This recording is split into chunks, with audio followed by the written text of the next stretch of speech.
So, I mean, we've been importing sugar. I mean, this is nothing new. I mean, we've done it especially last year. But that, I guess, raises the point that even if we try to import huge amounts of sugar, prices remain high. So is importation really the right course of action here? If it is, then why are prices still high?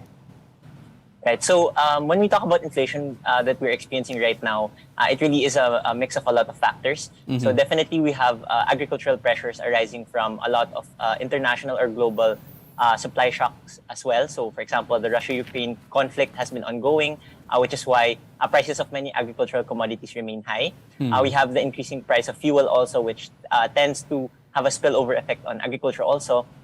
But I think when it comes to inflation, what we're seeing is that reducing the tariff rates is just a stopgap measure. Mm-hmm. The fact that we've been reliant on high tariff rates to buoy our agricultural sector is it's sort of a symptom of a larger problem, that we haven't been able to invest properly or develop our agricultural sector enough in a sustainable way that we can have a resilient agricultural production, right? So I think the tariffs are just a way for us to meet the inflation that's rising right now. But if we're talking about long-term solutions, I think the administration has to be more direct in its approach in addressing agricultural woes, right? So right now, currently, I think the Department of Agriculture is suffering from the fact that it doesn't have a secretary. I think the President Marcos has himself assumed the position of Secretary of Agriculture. However, I think the president definitely is busy with a lot of other things overseeing the entire country.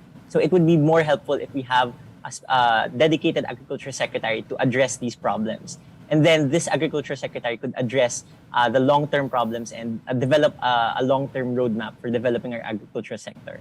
Okay, I'll get back to you on the lowering of the import tariffs, no? But I just wanted to press on one question. Is there a lack of sugar supply? Is there a real shortage that warrants importation in the first place?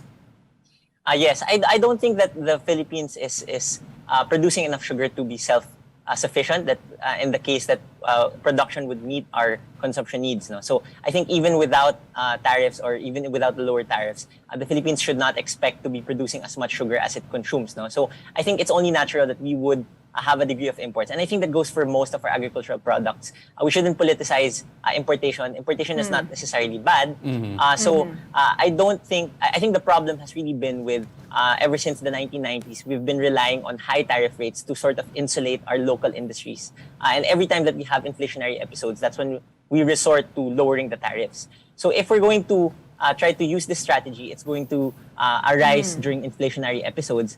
But if we really want to address the core issue, we should stop relying on high tariffs and instead invest in our agriculture sector, so that when the time comes, we won't have a huge dependence on imports. For example, we will have our own local production, and at the same time, we won't be having to renew lower tariff rates every time.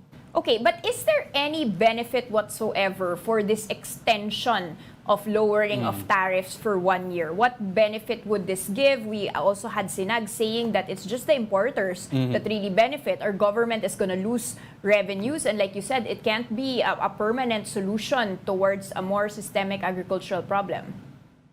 Right. So the most short-term benefit definitely is the lowering of prices. So we can expect that as we import more, prices would stabilize. And I think the NEDA and the DA have stated that the short-term tariff reductions are really for stabilization purposes. But by reducing the tariffs, we're actually exposing these long-term problems, and we're starting to see that we should stop being as reliant on tariffs. So I think if this is the impetus for us to push more sustainable agricultural policy, I think that's good.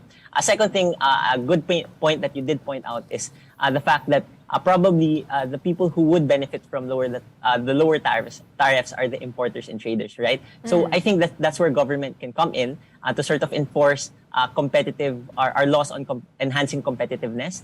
We should enforce antitrust laws and break any cartels that are existing or that are in place that artificially raise the price. So if these inflationary episodes are sort of the impetus that would push the government to pursue these kinds of reforms, I think these are what the long-term benefits could be. Okay, you yourself mentioned earlier that importation is not necessarily bad. So given that, how do you think should government balance or at least calibrate this whole importation policy so that on one hand they get to do some better price control, at the same time protect local players. And earlier you mentioned direct investments in the agriculture sector. What direct investments are you talking about here, so that at least we get to better support our local players?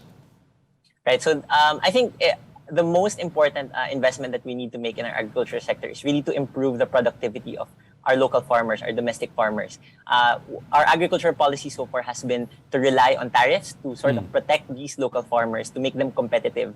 But in the long run, it doesn't make them any more competitive. It doesn't make them any more advanced technologically, for example. So providing them with the skills, with the technology, with the infrastructure, for example, to become more productive, to be more efficient, giving them the opportunity to find crops that would give them the most the higher standard of living, and increasing their links inside the value chain. So farmers shouldn't stop at just producing the raw materials or the raw ingredients, but they should be able to scale that up. For example, they should be able to, for example, join cooperatives that produce higher value products out of these raw agricultural products. So I think there's a lot that can be unpacked there that the government can pursue in terms of our industrial policy. When I say that we don't necessarily have to demonize importation, for example, that just means that we don't have to completely rely on our own production to sustain our consumption, right? We can rely on, for example, excess surplus in other commodities. We can trade in those areas, and then the surpluses that we gain from those commodities is what we can use to spend on our importation. And that's really the model that other countries have been using. Okay, now AJ, you mentioned earlier that the benefit of importation, at least in the short term, is the stabilization or lowering of prices. When are we going to be feeling this, and for which products? Are you seeing that, that dramatically improve by the first quarter of next year? To what extent are we waiting? What are we waiting for to see better prices in the market? Right. So I think I talked about not necessarily importation as a whole, but the specific extension of the tariff rate reductions, especially in corn, I think pork, for example, and in coal. So the reason that the government or President Marcos has agreed to extend these tariff rates, which was supposed to end by this year, I think they've decided to extend it for another year, is because we're seeing really huge inflation spikes in these areas. For example, in sugar, it's 38% inflation in November. Corn was 27%, and meat is 8.6%, right? So definitely we're starting to feel the impact. It's hard to say when these the inflationary impact will tame down, because a lot of these really depend on supply shocks. So for example, for pork, for meat, we had an episode of the swine flu, so it's really sort of unpredictable, but we can put some measures in place to make us more resilient. In sugar, we had this whole fiasco in the Department of Agriculture. So those things can be avoided with better management.